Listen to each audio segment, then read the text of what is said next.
แต่อาจารย์พงษ์พิมพิสอนเนาะจากนำเมืองสองคอนแก่นจังหวัดเขตเนาะภายหลังที่เกิดไปรีอยู่หลังคาเมื่อนี้มาร้องเพลงเต้นได้สบายหมู่เดียวกันเนาะเฮียนนำกันอยู่ป .1 ป .2 ต๊บโต๊ะตะกี้ห้องเพลงเนาะเซินมาหยามตรงมาแซงบ้านน้องโอ้ยฝากหลายเนาะนักร้องคนต่อไปเนาะคอนเสิร์ตชีไพเนาะคำพะวงเนาะตามระดับเด้อเนาะตามอาวุโสเนาะอย่าว่ากันได้เนาะมอบให้เนาะ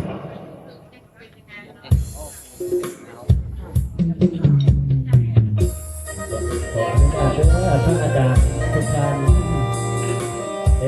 งานมาแล้วบนเสียงไม่ได้จะเพี้ยนกันเลยขอที่ใจน้ำเด้อท่านอาจารย์ได้เห็นตามความฝันเนาะจากนี้นะครับกับนี่แหละวันนี้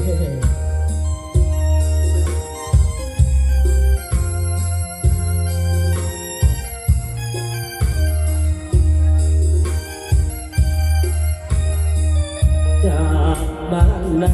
ไปหาน้องนาคิดทอดคนงามที่พี่บ้านป่าคนหักเก่าข่าวมัธยมโดงอุดมนองจากลาต่อปริญญาดูเพียงวันทองโอ้คนงามทำท่าบ่จังเห็นอายตัวดำคำแพงบ่มองเลยน้องอายเพื่ออายแฟนเกียรติลงเต่านานาหรือบ้านนวลนงยามราศี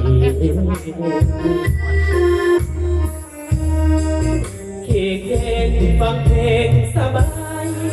เล่นไหลห่วงไว้นะนอนบอกคิดอ้อนสอนอายคนทางนี้เมื่อยามบ้านทีละคนดูโตพ่อแม่น้องพี่อย่าเพิ่นแต่งสีน้องจะเสียค่าคือบ้านนาเกิดนาน้องนาสู่ขอบังกินผ่านบ้านป่าจะพาไปอาบน้ำน้องก่อนที่เขาสองเคยอายหนุ่มบ้านนาคนนี้ขอเสียงมันสีอยากนอนกับพี่น้องมันรถเราแล้วก็ได้เศร้าเลย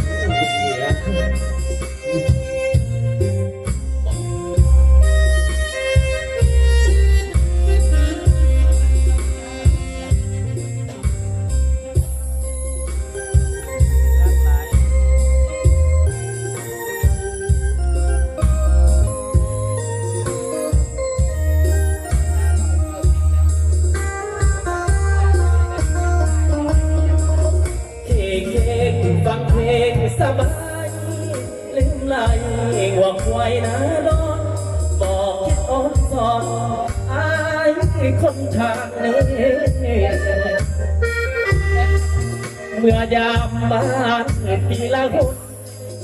ดูโตพ่อแม่น้องพี่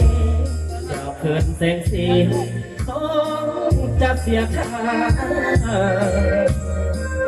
คือบ้านนาเกิดนาโนนาสู่โรบังที่ผ่านมาป่าจะพาไปอาบน้ำน้องนอนที่เขาสองเคยอาบมาอายหนุ่มบ้านนาคนนี้